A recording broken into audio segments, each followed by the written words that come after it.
Барлықтарыңызға сәлем. Сіздермен бірге мен Расул ағай және FM онлайн білім беру орталығы. Сіздермен бірге бүгін математика, алгебра пәні бойынша, математика деген пән жоқ екен ғой жалпы. Алгебра пәні бойынша не істейді екенбіз? Бүгін екінші тоқсанның бірінші бір жыбысын талдайтын боламыз. Сіздерге бұл өзгеріп те келуі мүмкін, бірақ сан мәндері осы әрі кетсе. Осы нәрсені түсініп алсаңыздар, ертең қиналмайтын боласыздар. Жалпы бір жыбыда. Так, мен осы FM онлайн білім беру орталығындағы математика пәні мұғалімімін. Мынау біздің инстаграм парақшамыз, жалпы тіркеліп алсаңыздар болады, және біздің курс туралы ақпарат мына жерде, осы номерге жазсаңыздар болады. Жалпы біз математика, физика, информатика пәндері бойынша топ бір курспыз. Қорықпай курсты алсаңыздар болады, немесе пробный ретінде біздің тегін сабақтарымызға тіркеліп алсаңыздар да болады. Оның барлығын осы номерге жазып біле аласыздар. 11 сынып оқушылары үшін. Так, енді келесі менде осы әлеуметтік желілерім менің есім Расул, айтып кете салайын, Қаразым Расул.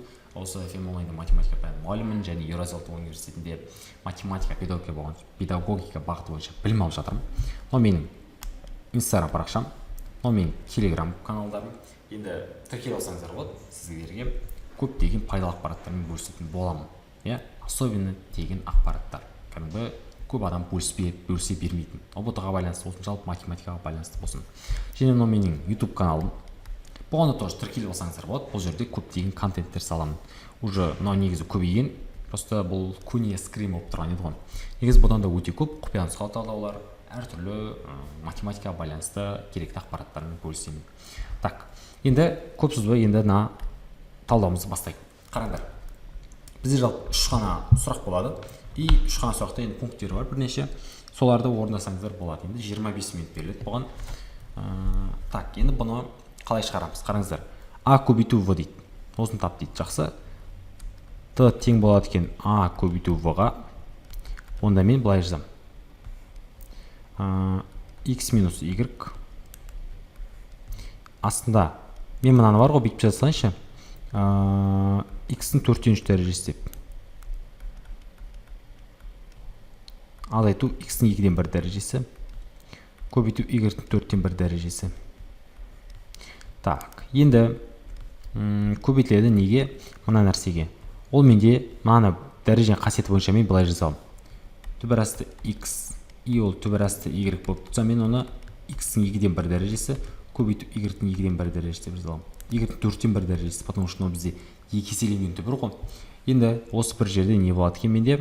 X-дің 2-ден 1 дәрежесі, көбейту Y-дің 4-ден 1 дәрежесі и азайтылады нешеге? Мына бір жерде менде сәл графикаға жете алмайсыз тұр ма? Так, X-дің 4-ден 1 дәрежесі тұр. Y-дің 2-ден 1 дәрежесі. Енді қараңыздар.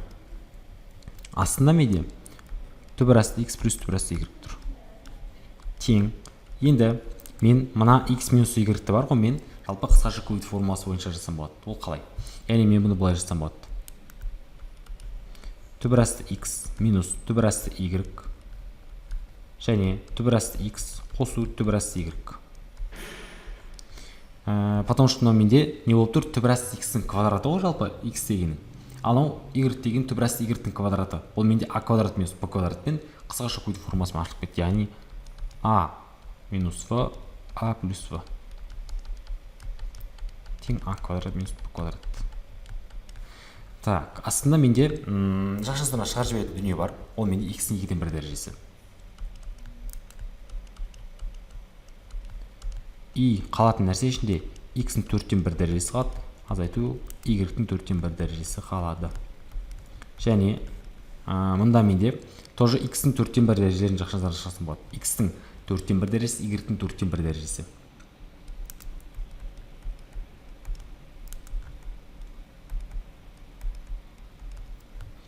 Және мына бір жерде бар ғой, менде қалатын нәрсе не? Яғни ішінде X-дің 4-ден 1 дәрежесі қалады екен. Және азайту Y-дің тоже 4-ден 1 дәрежесі қала салады екен. Астында болса менде түбірасты X плюс түбірасты Y. Ал енді бізде қызық дүние басталады. Қараңдар, мұны екеуі бірдей қысарып кете салады. Мұны екеуі бірдей қысарып кете салады. И мына жерде мен мынаумен қысарып салсам болады. мына жерде менде қалатын нәрсе x-тің 4-тен 1 дәрежесі қалады. Потому что мен x-тің 2-ден 1 дәрежесін ашып жаза аламын ғой. Так, x-тің 2-ден 1 дәрежесі тең болады x-тің 4-тен 1 дәрежесі көбейту x-тің 4-тен 1 дәрежесі. Осы жерде жаза аламын. Просто қысқарта салдым. Енді қалатын нәрсе не? Қалатын нәрсе тең түбір асты x минус түбір асты y көбейтіледі 4 дәрежелі түбірдің астында y, және 4 дәрежелі түбір астында x. Осындай бір дүниеге шығады екен. Так, енді не болады бізде? Бізде мына түрге өтетін сияқты қазір. Тек осындай түрде қалады бізде, наверное. Болды. Осы түрде жасаңыздар, сіздерге балл береді. Енді осы нәрсені істейді, мына орнына қойып шығарайық. Енді бұны келесі бетке жасайын. Менде не шықты? Яғни и-ді түбір асты x минус түбір асты y, и оған көбейтіледі түбір асты y 4 дәрежелі, и 4 дәрежелі түбір астында x тең. Енді x-тің орнына 81-ді қоямыз. Так, x-тің орнына 81-ді қоямыз. Түбір асты 81, азайту түбір асты 16, және оны көбейтесін түбір асты 16 және түбір асты 81-ге. Наверное, дұрыс қойып жатырмыз. Так, енді осы жерде шығатын нәрсе не? Мына жерде менде 9 шығады. Мына жерде менде 4 шығады екен. И менде в общем 5 шығады. Ана жерден болса менде 2 шығады, нәрде менде 3 шығады. Сонда бұл менде 5 и көбейту 2 бөлу 3. Осындай түрде болады. Яғни мен бұны 10 бөлу 3 деп те жаза алады екенмін. Осындай бір қарапайым өрнекке шығады екен. Так, енді келесі есепке қарай өтелік. Так, мынаны бір тексеріп жібере қойшы. Наверное, дұрыс бар. Так, енді келесі есеп. Енді осындай түрде берілген функцияның графигін салыңыз дейді. Жақсы. Енді мен осы жерде бір нәрсемен бөлісіп кете қояйын. Жалпы бізде 1 бөлу x-тің квадрат деген нәрсе бар.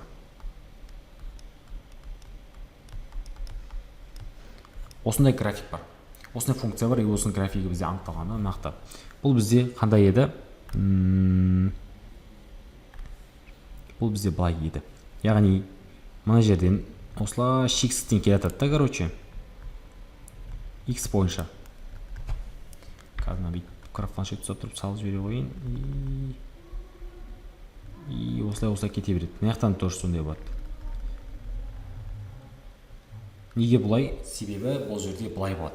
Яғни x-тің орнына кез келген санды қоя бересің ғой.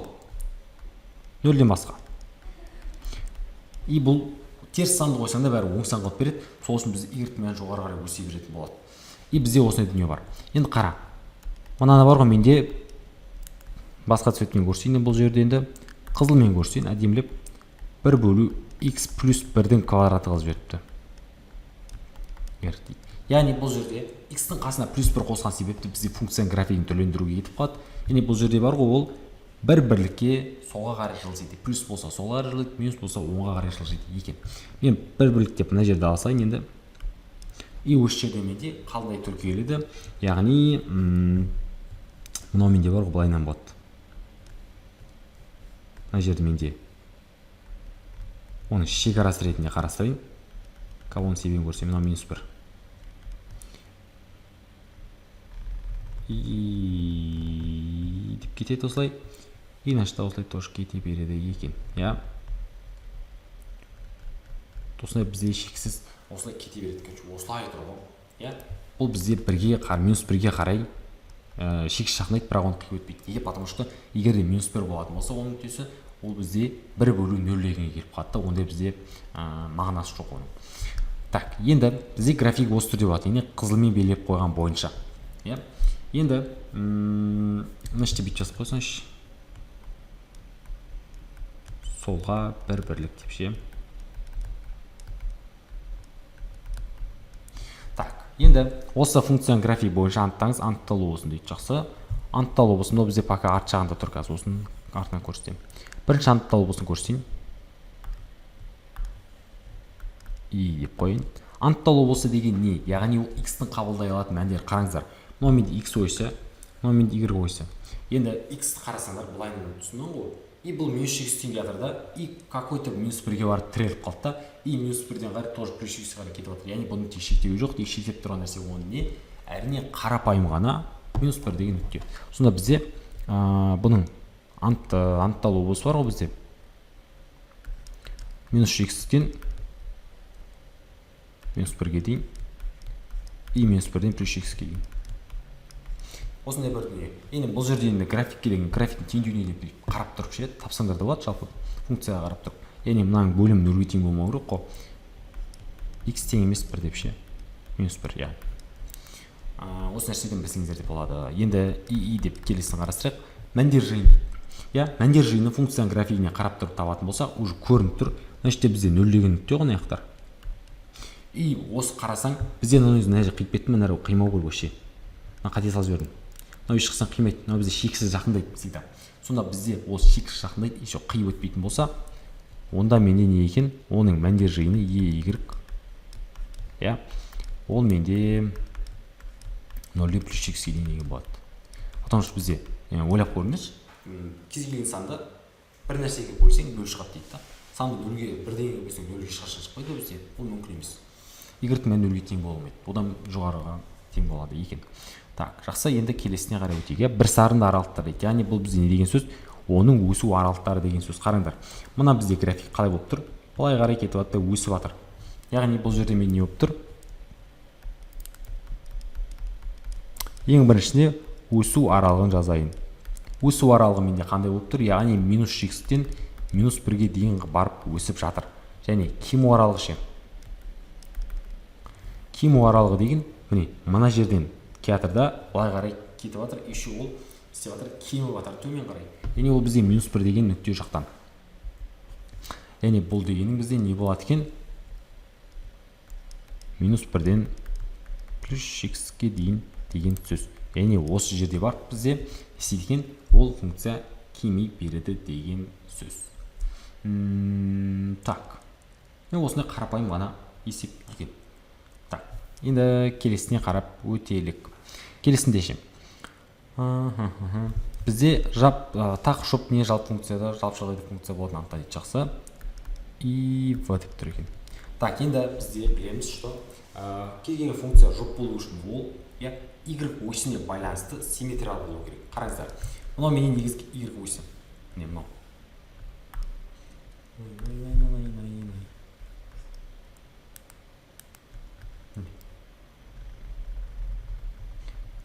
Яғни бұл не деген сөз? Y осіне байланысты симметриялы болу деген сөз.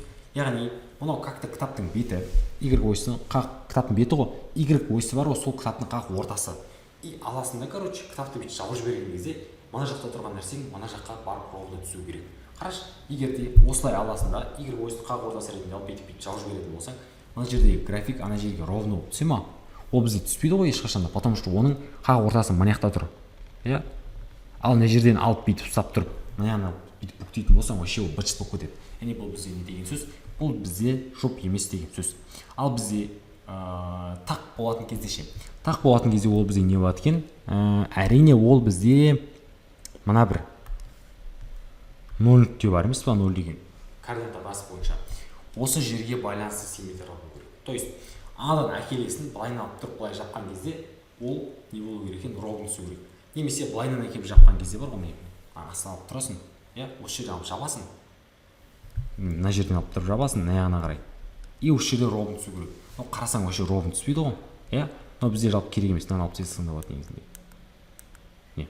И осы жерде бізде ровно түспейді. Значит, y ось бойынша да ровно түспейді, байқасаң ше. Ондай болса бұл бізде тақта емес. Онда жұпта тақта болмаса ол не болады екен? Жалпы жағдайдағы функция бола салады екен. Осындай бір қарапайым дүние. Немесе былай жасасаң болады. Бізде y тең 1 бөлу x плюс 1 деп тұр ғой, осының квадрат деп тұр ғой. Сен мұның жұп не тақ екенін білу үшін x-ің орнына минус x қойып жібересің. Яғни бұл жерде деген сөз f от x-ің тең болу керек минус f от x деген сияқты дүние ғой, егер тақ болатын болса. Ол тақтық қасиет. F от x тең болады f от x-ке, f от минус x мына жерде. Осы жерде менде егер минус қойған кезде бар ғой, осындай түрде неден болса, бұл менде жұп болады. ал вообще түрі вообще басқаша болып кетсе ол менде жтф жалпы түрде функция ғой. Так, y тең болады мысалға бұл жерде бізде 1 бөлу минус x қойып жібересің. Минус x плюс 1 болып кетеді. И осының квадраты. Қараңдар, енді мынау менде түрі вообще басқаша өзгеріп кетті ғой. Ондай болса ол менде жтф жалпы жағдайдағы функция. Так, енді келесі. Мына бір дүние.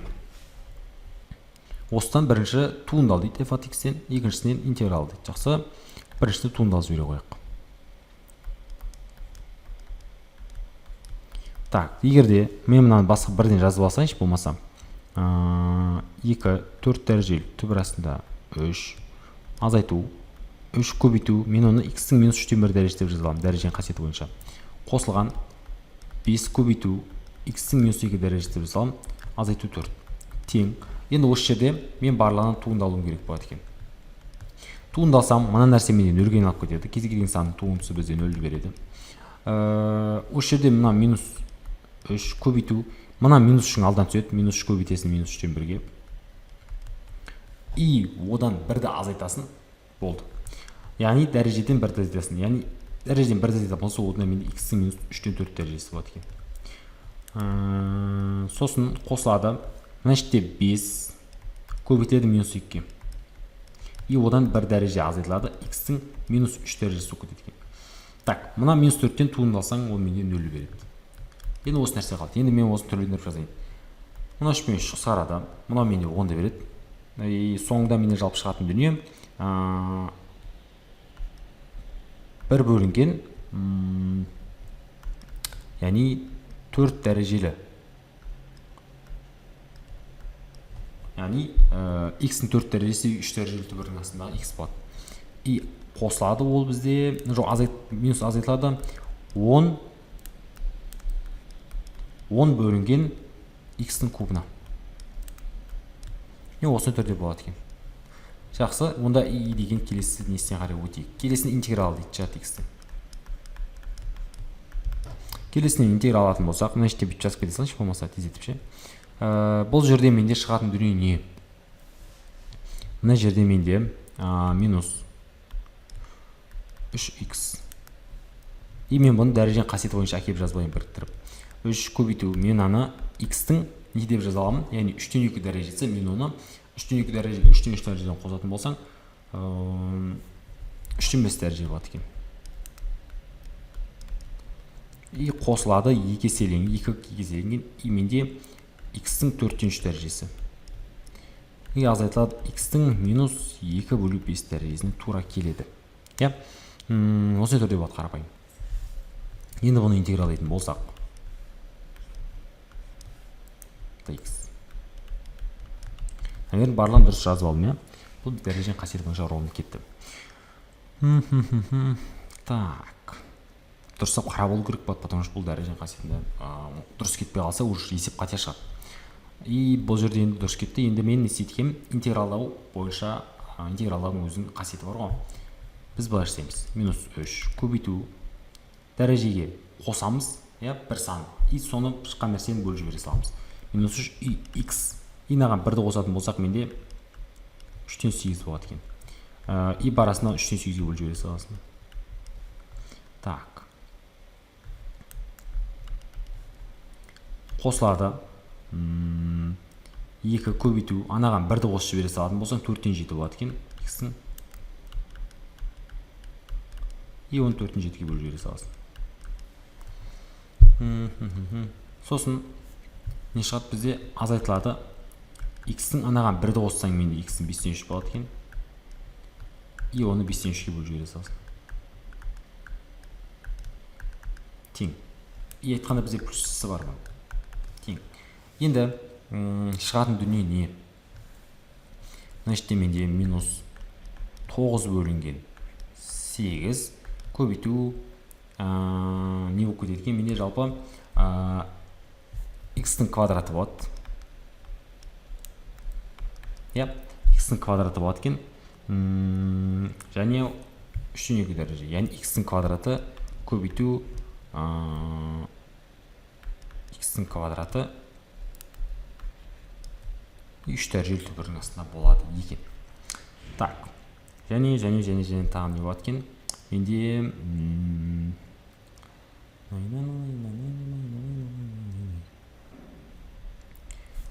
қосылады. иә, 2 көбейту мынау менде бөлігіне кетіп кетеді да, ал мына кетіп қалады, менде 8 болып кетті уже. 8 көбейту x-ің 7-тен 4-тен 7 дәрежесі. Мен оны не деп жаза аламын? X деп аламын да, короче. Жазып қойыңызшы, 8 бөлу 7 көбейту x және 4 дәрежелі түбірінің астында x-тің кубы болады. Сосын азайтылады 5 бөлу 3 көбейтеді 5 дәрежелі түбір астында x-тің кубы болады. И плюс бар. Сонда менде шығатын жауап дәл осындай болады екен. Бір ыңғайсыз түрде шықты енді, бірақ енді осындай түрде болады. Иә? Осындай жауап үшін сіздерге бір 2 балл береді-ау деп қоямын енді. Осындай түрде болады. Негізі наверное тексеріп жүрсек те болады негізі. Так, анау кетті 9 бөлу 8 дұрыс. И мен оны x-тің квадраты, яғни 6 бөлу 3 деп ала саламын ғой. X-тің квадратын егер ішіне кіргізгің келсе, егер оны 3 дәреже қыла саласың. Яғни x-тің 6 дәреже бұл түбірінің астына 3 деп кіргізесің, 3 дұрыс. Барлығы оны дұрыс екен. Егер де есеп пайдалы болса, осы есептер достарыңа осы видео жіберіп қойсаңдар болады. Жалпы осы нәрсе саған келеді деген үміттемін. Егер де лайк басып кетсең, осы есеп саған келсін. Жалпы осы БЖБ саған келсін деп бір тілеп қоя салайын, аумин. Парақшамызға тіркеліп кетуді ұмытпа. Осы каналда көптеген пайдалы ақпараттар өте көп. И БЖБ ТЖБ-ны алдағы уақытта көптеп талдап салатын боламын. Все, давайте, сау болыңдар.